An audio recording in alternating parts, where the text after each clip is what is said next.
Hey everybody, I'm going to try something new with my battle reports.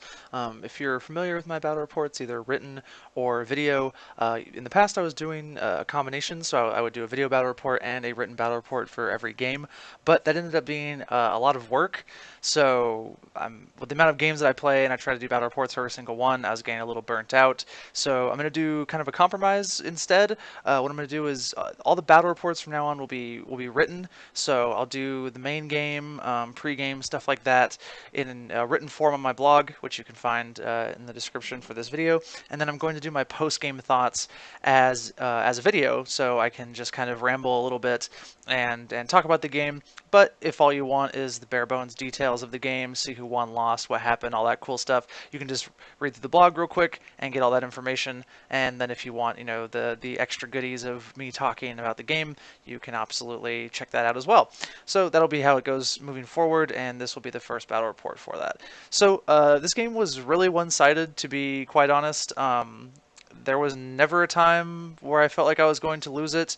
The probably the riskiest part of the game was when I did the charge on turn one with the Shooter Boys into the Warriors.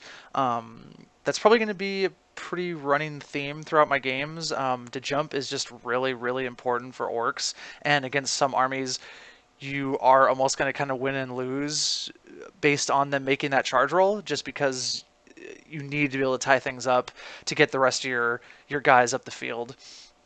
Obviously, that charge went my way this time, and I was able to just kind of crush the right flank with the Warriors, the Cryptek, the Satan Shard, the Scarabs, and as it turned out, the Death Marks the way I wanted to.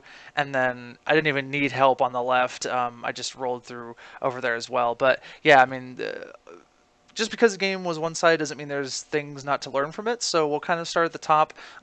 Deployment. I was pretty happy with my deployment, with the exception of leaving my characters behind the units. That's something I really need to work on, not just because it makes it harder to get the most out of their auras, but it also makes them more vulnerable to deep strike and to flyers, which are both very, very popular. So Orks are a very character reliant army, probably one of the most character reliant armies. So I can't have those characters dying, especially on turn one or turn two. That would just be a complete disaster, and I'm going to lose almost every time that happens. But other than that, my deployment was fine. Just a lot of pressing up. I deployed the truck in a way so that even if the Doom Scythe flew over to it, it's unlikely to blow it up, because I was probably going to have cover even though I'm in a ruins. And then I can re-roll any ones that I get with command points. So if I only get 1/1, I can re-roll that from my Weird Boys bailing out. And then they would just smite the Doom Scythe to death. So he'd be basically trading a truck for a Doom Scythe, which is an awesome trade for me. And then he's not going to have anything to threaten my Weird Boys with, except for the Death Marks. Which, as it happened, didn't stay in reserve, but they would be the only other thing that could threaten it, and then I'd be in cover, and then the Death Marks would die as well. So it was probably going to set up for a good trade for me there, so I was happy with the truck placement. The Necron deployment was probably fine.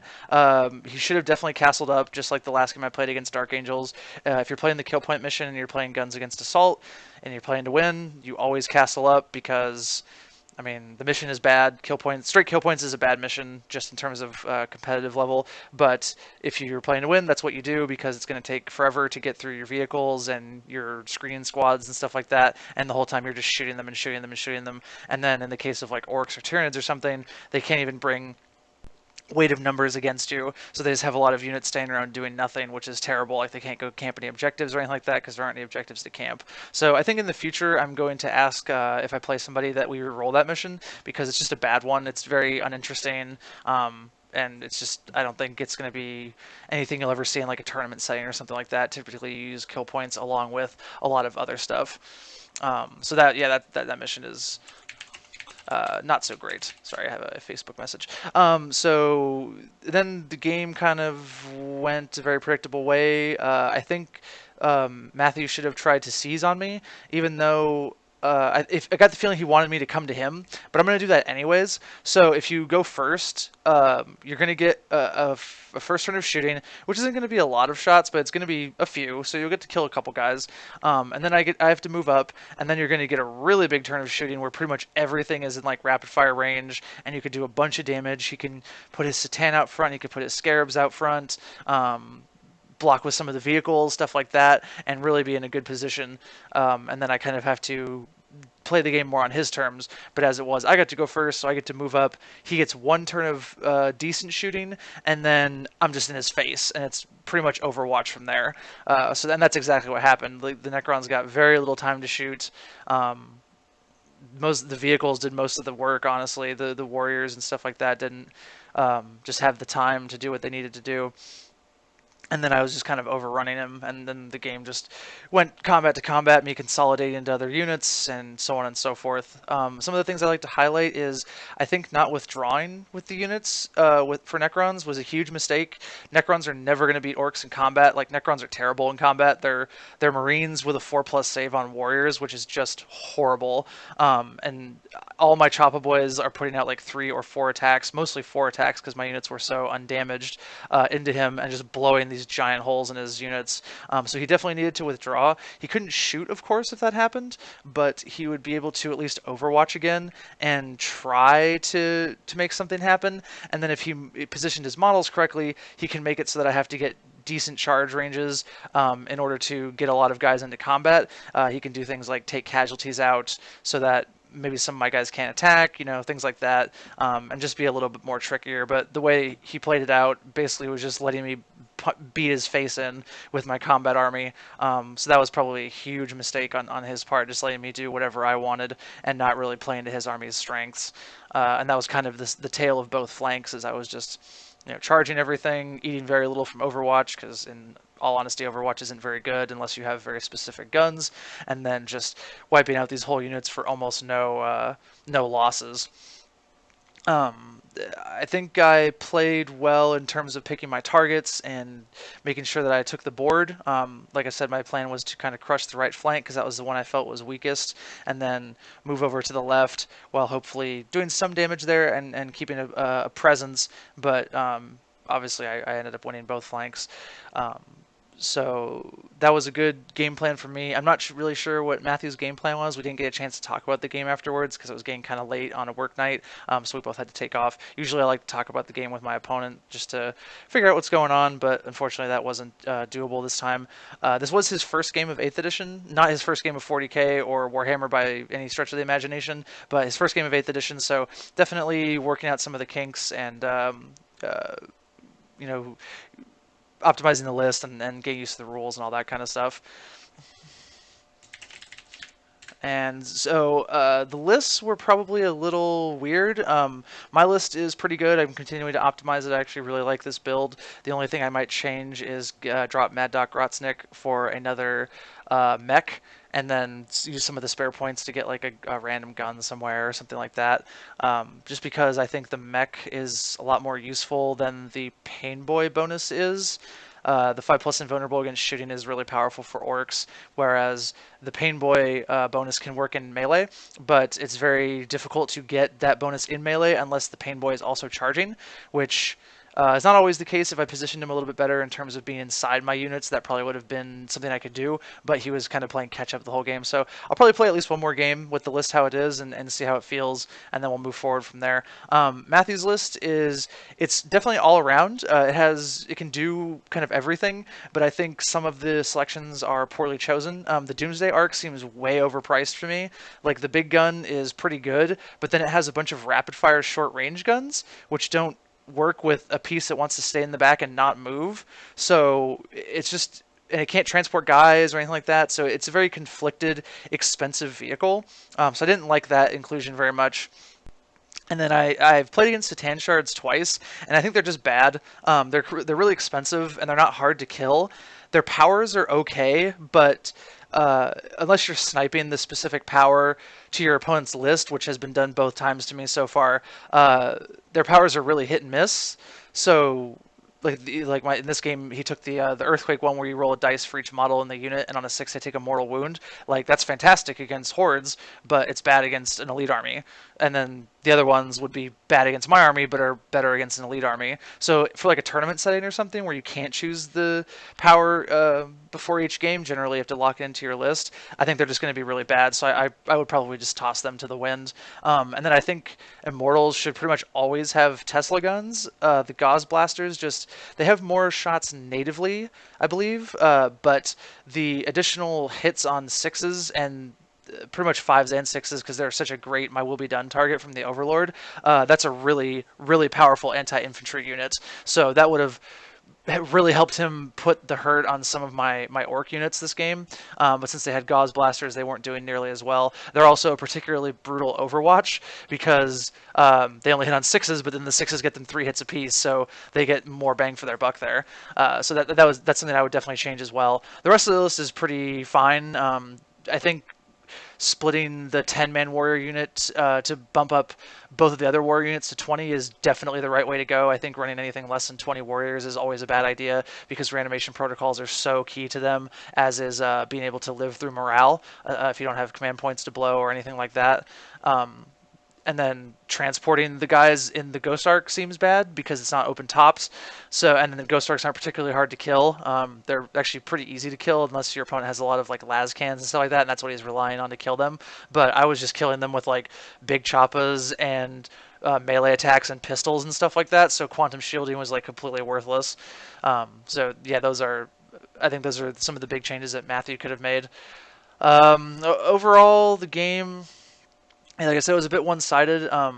I could have definitely tabled my opponent probably by turn 4. I stopped smiting after turn 2. I wasn't even moving the weird boys. I was actually just packing my army up as we were playing. I had a whole unit of 30 boys that I didn't do anything with. I just put them away because they were kind of far back. They could have gotten there eventually, but I just didn't care because the score I had was already insurmountable for my opponent. So I honestly would have preferred if we just kind of stopped playing, but I understand that it was his first game of 8th, and so he wanted to get a feel for how his guys work and roll and their special rules and all that stuff, so I definitely wasn't going to throw a fit about that or anything. But yeah, the Smite truck continues to work how I think it should. I haven't used it to full effect in either game yet. The first game I used it against was Dark Angels, and I didn't want to use it because my opponent, it was his first game of Warhammer in like many years, so I didn't want to just start blowing up his Terminators and other fun units with things that he can't do anything about. And then in this game, they pretty much killed the Doom Scythe, helped finish off a unit of Scarabs, and then killed a Cryptek, and probably would have done even more had I just kept on advancing them, because you can run them and then still do their psychic powers, which is fantastic for the range. Like, I would have easily killed the Doomsday Arc, which instead my war boss was just chasing down. I would have been melting the characters and stuff like that in the combat on the left. So they're really good, especially if you can get the game onto your terms by pushing forward really hard and eliminating the pieces that your opponent has that can get behind you, either by the scenario or by just like kind of making him panic and dropping them to deal with all the pressure that you have in his face, stuff like that. And then the weird boys can just run the table with their positioning. You can dictate what bonus they'll get for their like WOG energy special rule, I think it's called. I think the best way to go is usually a 4+, because on a 7 you'll get an 11 for smite, which is exactly what you want. On an 8+, you get perils, which is not super likely. It's less than 50% of the time, and then you'll always get smite off even if you roll double ones. It kind of depends on the situation. So if I didn't need the d6 wounds so much, I'd probably go for maybe like a 2 bonus just to make it so that I pretty much can't ever fail the perils unless I get snake eyes. But I'm sorry, fail the smite unless I get snake eyes, but I'm very unlikely to get perils in that situation. And then sometimes you just have to have the d6 mortal wounds, so you're just burning them. You know, they're like, you're going to guarantee that they get perils pretty much so that you can do the d6 mortal wounds. And that's more for when you're trying to kill a land raider or like a knight or something like that that just has to die and you have no other way to deal with it, at least in this list. So they're very, I guess, modular with where you position them is very important. It's good to use like a proxy base or something to measure out how many guys they'll be within 10. That's something I did a little bit in this game, and I'll definitely continue to do in the future because you can pre-measure, so proxy bases are totally legal. And and the weird boys are, yeah, they're great. I particularly like the jump and warpath combination. It gets the shooter boys up to a good amount of attacks, so they can shoot down a unit of something like fire warriors or guardsmen or something like that, and then charge into another unit or two and wipe them out with all their attacks. Or and this is something I'll probably try in the future against Necrons, Marines, things like that. You can instead use a unit of Sluggaboys, give them 5 attacks apiece, which is completely insane, and then just go really hard on a hard target. So like this game, that's what I actually should have done. I should have gotten the extra Choppa Boys attacks instead of the Shooter attacks, just because mathematically it's better.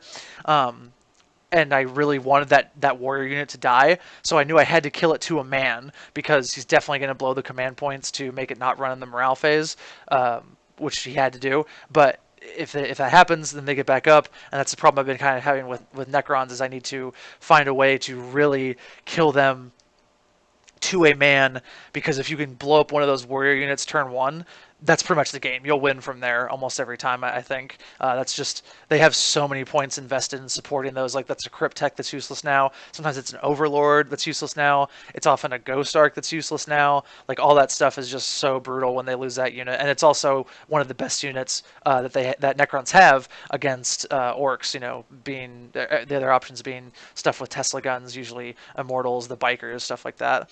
So yeah, it was kind of a stomp, to be honest, but I definitely learned some things about deploying my army, moving my army's offensive capabilities, what to do situationally with my psychic powers, all that kind of fun stuff. Loving the war bosses on the war bikes. That was a big change I made to this list. Definitely keeping that. Not only is it way easier to keep them with the army, the guns are actually really good. 6 shots apiece with strength 5 is pretty good for picking off like just some little things. Like I killed a scarab base this game, which was good. You know, like maybe killing like a heavy weapon team or something like that. Just little things. And it also makes them like a decent Overwatch. And then they can also, when your army gets stuck in, they can zoom past and charge something that's in the second or the third line of your opponent's list, and make sure that they can't do the kind of withdraw shoot strategy that some armies rely on against hordes, and particularly orcs. So and they're so durable that almost nothing's going to kill them with Overwatch. Like I would charge a land raider with a war boss, no problem. Like can it die? Sure, but it's unlikely to. So yeah, the 7 wounds and the toughness 6 is just a really powerful profile. And then if you get him within range of a custom force field before he charges in, yeah, he's like a complete monster against Overwatch. And then he's just a good Overwatch taker against anything in general. Like I used him to charge the Ghost Arc, so he ate all the rapid fire shots, which would have probably killed a couple of warriors, but in this instance they were wounding on 5s, and I got a 4+ save instead of wounding on 4s, and I get a 6+ save. So it's just a big difference. And then he obviously has a wound profile, so he doesn't lose effectiveness while he takes damage. So yeah, I highly recommend if you're playing a foot army for Orks, check out the War Boss on a Warbike. That's all for me for this time. I do have another game scheduled this week against Dark Eldar. My opponent was originally going to play Necrons, but I've been playing so many Necrons lately I wanted to change a pace. Just kind of want to see what other factions are capable of. So definitely keep an eye out for that. And then I believe I also have another 40k game or an Age of Sigmar game scheduled for early next week. It would be great to get an Age of Sigmar game, and I haven't played that game in feels like 3 weeks at this point. It might be only 2, but it feels like, yeah, definitely a while. So yeah, lots more battle reports coming. Thank you for watching, and hope you enjoyed the video. Have a good evening.